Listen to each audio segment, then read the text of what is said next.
면에 동경대전 간행소 터가 있어요. 그래서 그 천안에 있는 동경대전 간행소 터를 어떻게 하면은 잘 조성해 볼 수 있을까, 이거를 이제 비교해 보기 위해서 먼저 문화재로 지정을 해서 관리하고 있는 그런 인제의 해당 장소를, 현장을 방문해보자. 이게 이제 가장 첫 이 답사를 하려고 한 동기입니다.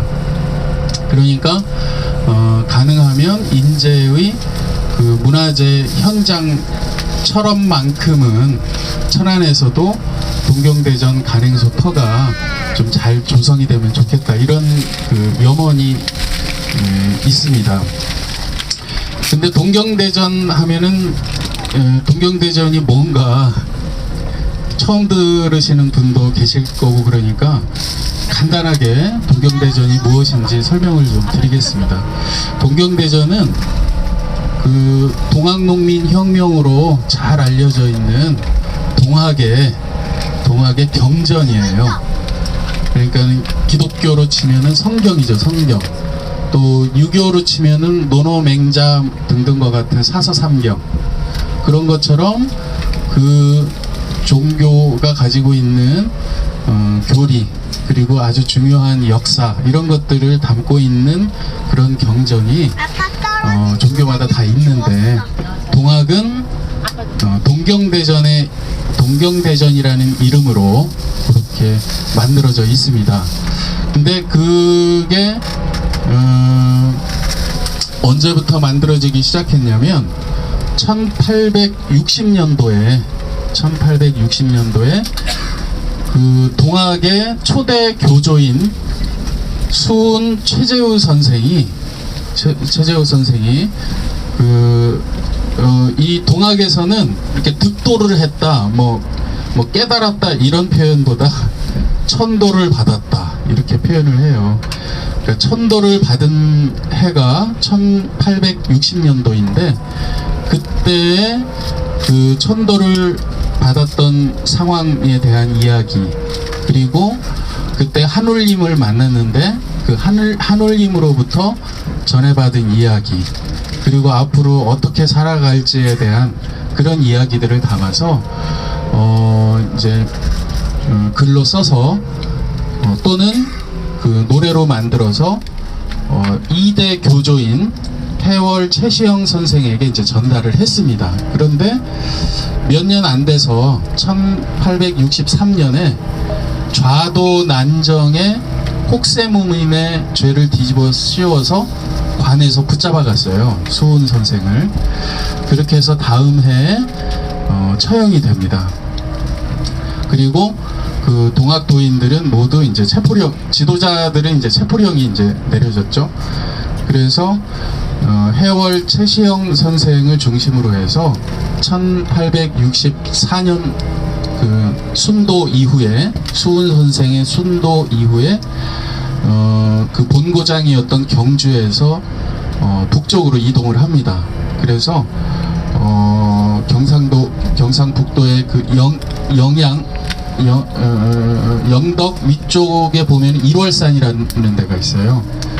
그 1월산으로 옮겨가서 거기에 이제 본거지를 놓고 거기에서 이제 동경대전을 정리도 하고, 그리고 필사로, 그러니까 붓으로 옮겨 써가지고 이제 전파를 했는데 그런 과정 속에서 1871년에 이필제라는 인물과 함께 영해 작변을 일으킨 다음 굉장히 큰 정부로부터의 탄압을 받습니다. 이게 영해 작변 이런 것도 이제 이야기가 이제 많이 들어있긴 한데, 그래서 그나마 이 교세를 회복해 가면서 경전을 만들어 가고 있는 와중에 그런 난리통을 겪는 바람에 거의 뭐 혼비백산에서 다들 이제 도망치듯이 또 경상도 영역을 벗어나게 됩니다. 그러니까 1871년에 이제 큰 혼란을 겪게 됩니다. 그러고 나서 비로소 경상도 지역을 벗어나서 강원도 지역으로 들어옵니다. 그러니까 이제 동학도인들이 해월 최시영 선생을 중심으로 해서 경상도에서 강원도로 이제 옮겨오는데 주 본거지가 어디였냐면 영월입니다. 영월. 그래서 영월, 정선, 그리고 우리가 방문한 인제, 이 세 곳이 1871년 이후에 그 해월 최시영 선생을 중심으로 해서 동학도인들이 강원도가 실질적인 회복의 그런 교세를 마련하는 그런 중심지가 됩니다. 그러면서 그동안 필사했던 그 동경대전들이 오류가 많고 또 더 많은 도인들이 합류하게 되면서 요구하는 사람들이 이제 많아졌거든요. 그래서 강원도의 도인들을 중심으로 해서 모금을 해요. 모금을 굉장히 많이 합니다. 모금을 해서 그렇게 해서 1879년에 모금한 걸 전부 다 모아서 이제 동경대전 판각을 만들고 찍어냅시다 이렇게 됐습니다. 그러고 나서 실질적으로는 1880년도에 찍어내는데 왜 1880년이냐? 1860년이 창도를 이제 했거든요. 동학을 창도했잖아요. 그러니까 20년 되는 해에 맞추어서 그렇게 동경대전 목판본을 발간하게 됩니다. 그러고 나서는 그 목판본으로 완전히 그 이 동학 포교하는 모습이 완전히 달라져요.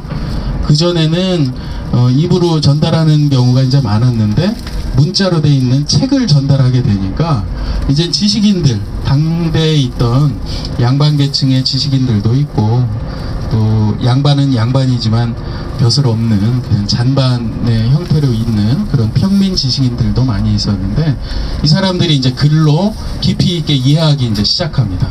그러면서 충청도로, 그러니까 충청북도부터 먼저 이제 들어가는 거죠. 충청북도로 해서 충청도 일대의 포교가 이루어지기 시작합니다. 그때 중요한 길목이 어디냐면 천안의 목천이었던 거예요. 그러니까는 1880년도에 인제에서 동경대전 목판을 만든 이후에 그거 이제 다 이제 배포를 하고 그러고 나서는 충청도에 더 한층 많은 그런 목판본을 좀 발행할 필요를 느껴서 1883년에 3년 만에 다시 충청도 사람들을 중심으로 해서 모금을 해서 그 아까 말씀드렸던 천안의 동면 죽계리의 구계마을이라고 하는 곳에서 목천판을 새로 찍어냅니다. 그런데 현재 인제에서 찍어낸 판본은 현존하는 게 남아있는 게 없고요. 대신 목천에서 찍었던 거는 현존에 남아있기 때문에 지금 천도교에서 동경대전 경전으로 삼아서 이제 신앙생활을 하는데 그 동경대전 그 판본이 어떤 판본이냐면 가장 오래된 목천판 판본이에요. 그러니까 그게 완전히 정전이 돼서 지금은 활용이 되고 있습니다.